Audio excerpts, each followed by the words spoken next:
You're listening to a podcast from the Abbey Theatre's Oral History Project. For more information about the archive, visit abbeytheatre.ie.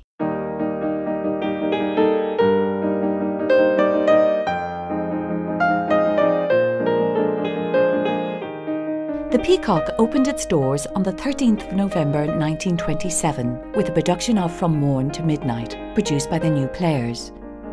In this podcast, we hear from director Patrick Mason, former general manager Martin Fahey, actors Pat Laffin and Eamon Morrissey, playwright Bernard Farrell, and stage manager Finola Eustace. First, Patrick Mason recalls the history of the Peacock. The old Peacock, which had been the house next door when they got the grant in the 20s, they bought the house next door and they used the front room. And Yeats had seen it as the answer to his poetic plays, that they emptied the Abbey, but he could do them in the upstairs room. But even then, it wasn't great, and it was sitting there. And then, of course, famously, they let Hilton and Michael in to do their first season, and the whole thing. So, actually, the gate starts in the Peacock. But anyway, the Peacock is there, and no one quite knows what to do with it, because after Yeats is gone, the idea of it being a centre for poetic drama, and so it kind of goes. But when they build the new theatre, they put in the Peacock as the studio theatre, which is, again, something that was happening all over Europe. It's a post-war thing, where you had the main house and the studio. You had this experimental space, whatever which way you want to describe it. And so Scott Walker-Talon, embodied the studio theatre as the Peacock. But I think it's quite clear that Blythe saw the Peacock as being at the centre of Irish language theatre. Hence, it's the only studio theatre in the world with a fly tower. I mean, utterly ridiculous. And with disastrous, let it be said, a disastrous impact on the footprint of the building. It severely compromised the whole building, because the fly tower goes up right through the one chunk of the building. A third of the building is taken up with this. Anyway, but Blythe very much saw this theatre as being, the home of Irish language theatre. But that all kind of went by the board, so to speak, as the whole nature of the country and the theatre changed, through the late 60s. And Lelia saw it very much as a studio theatre. And obviously it was somewhere where you could put on new work with a minimal box office exposure. And that, where you could support that work with a numerically smaller audience, and it wouldn't feel so bad, because you wouldn't have 600 empty seats, you'd only have 10, So new work began to be put towards the Peacock, but it was fairly piecemeal. And it wasn't just new Irish work. There were, a series of new British plays that were done in the Peacock, I remember, in those early years. But when it really came into focus, and I suppose this is influential from my own sort of tenure as artistic director, was when Joe Dowling became artistic director, and he brought in Sean McCarthy as the script editor. And Sean really, and Joe between them, took on this, the role of the studio theatre as the forcing house of new work. And it sort of gained a focus that, Tomas was very good with the Peacock, but the trouble with Tomas in the Peacock was always like, he was launching the coup from the basement to get his hands back on the Abbey, which he did manage to do. Poor Lelia was properly shafted, so it was always seen as like, this was Tomas's little kind of Crimea, where he could do his thing. Anyway, and work, interesting work was always done here, like doing Jack Be Nimble, like Our Town, like Find the Lady. These were all done down here. But it really came into focus in terms of new Irish writing with the arrival of Sean McCarthy and with Joe's tenure. And so, I spent a lot of time down here with new plays. And very, very exciting it was too.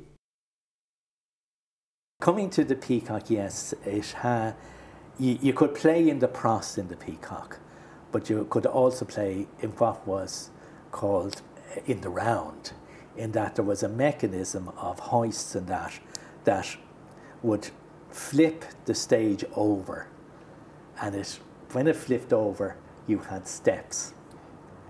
And onto those steps that you could place the seats, which would have been now in the middle of the, which would become the stage area. The seats that were there in the pros would be on that. So you played to a three-sided stage in that, you know, audience right, audience left, and there was the loge.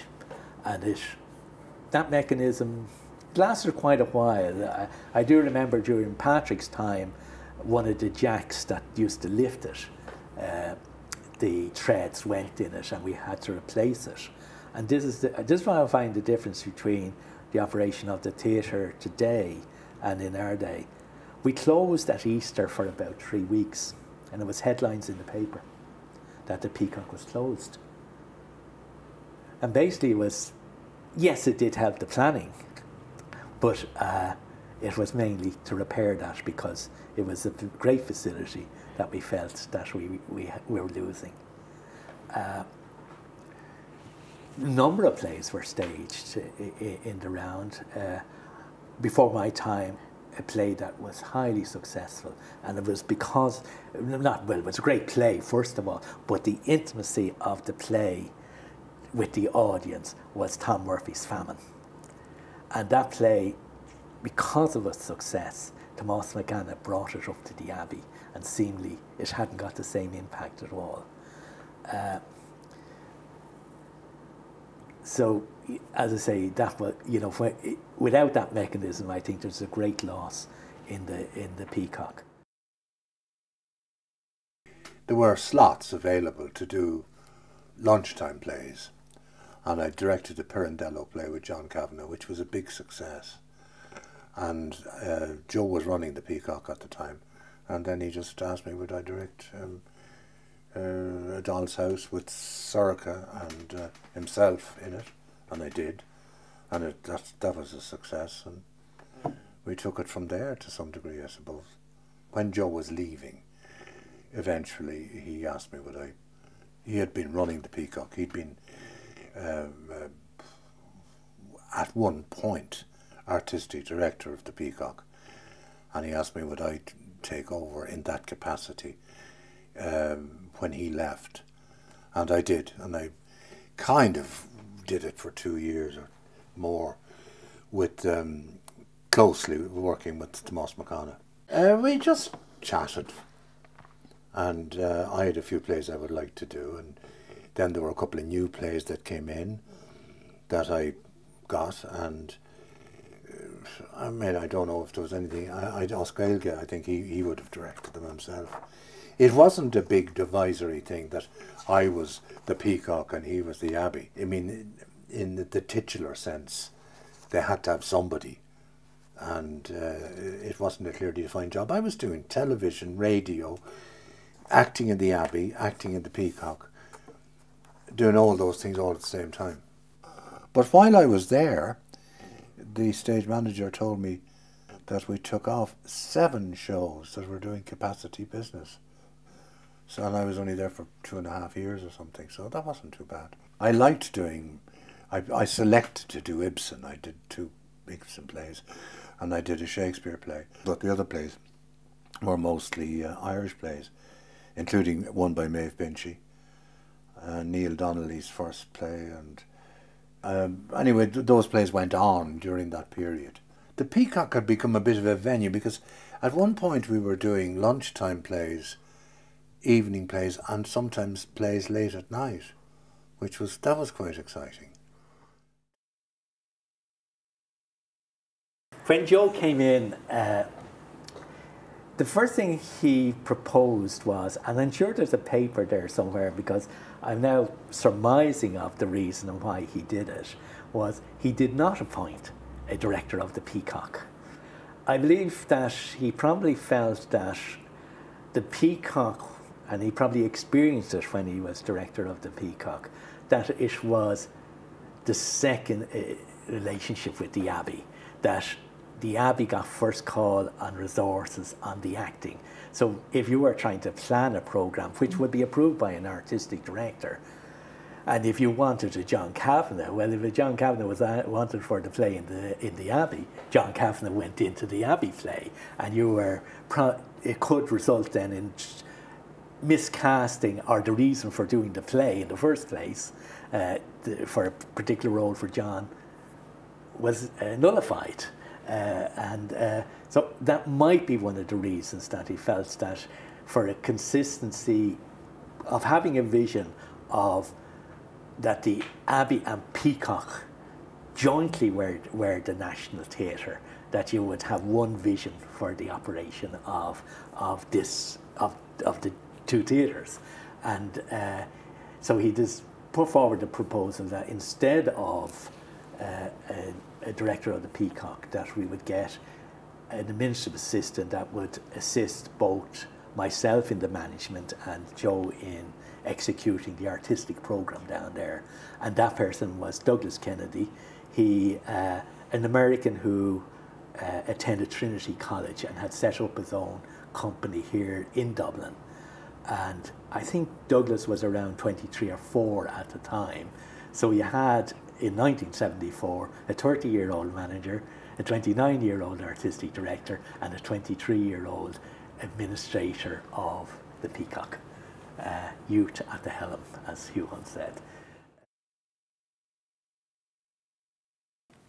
When I came to do the Joyce Men, which was the Joyce show, it was fraught with all sorts of difficulties. I conceived this Joyce Men, these male characters from Ulysses, as a reading.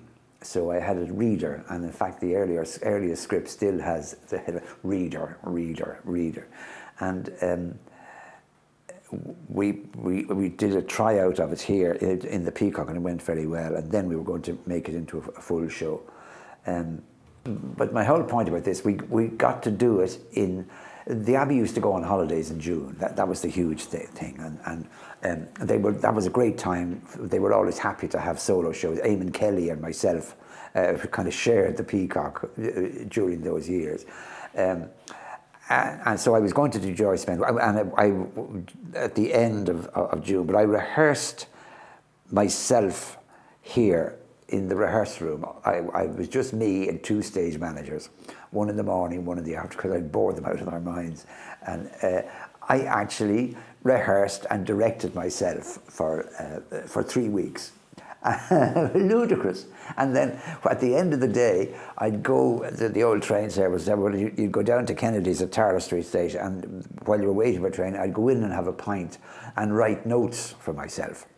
And I would read the notes on my way in the train in the morning. So, I mean, you know what, talk about an anorak. But that process, it kind of worked for me. But they really took me under their wing, and it really underlined exactly what the Abbey Theatre was about. That it does have it has a legacy, certainly, but it also has its written and unwritten laws, and I know it does say that it does the work of new plays, new Irish playwrights, and that it does the classics. And it also does the old plays, you know, that were done years ago, and the forgotten plays. And it is committed to having a look at Irish theatrical literature. But it did encourage me and a lot of other playwrights that were coming up at the same time that also had plays in the Peacock. Graham Reid, Neil Donnelly, Frank McGuinness a few years after that. And, you know, there was this, they used to call them the Peacock playwrights. Yeah, I did. I loved working in the Peacock, all right. I think more so than the Abbey. Even just from a practical point of view, that you weren't dependent on a monitor, usually, unless it was an enclosed set where you couldn't see on stage, whereas you could literally see what the actor was doing. You could see their facial expressions for your cueing, you know, to give you cues on time and that. So. And you also had more connection and interaction with the actors because the dressing rooms were just around the corner and the green room was just around the corner. So there was far more of, I suppose, of an intimate family feel about a show as well, you know, whereas the Abbey, you're that little bit more remote in the corner and that. And a lot of the time in the Abbey you are dependent on the monitor, and if the monitor goes down you're in a lot of trouble. You're a lifeline. And then when you get back to the Peacock, I mean, I've been all over the world with plays and theatres and things, but of all my theatres, the Peacock is my favourite and has been for years. It is a beautiful space. Unfortunately, you can't make much money in it, but it's a beautiful space because you can be as loud or as quiet as you like, as you want to be, and still the audience can absorb it. And you get that feeling of the audience right there with you.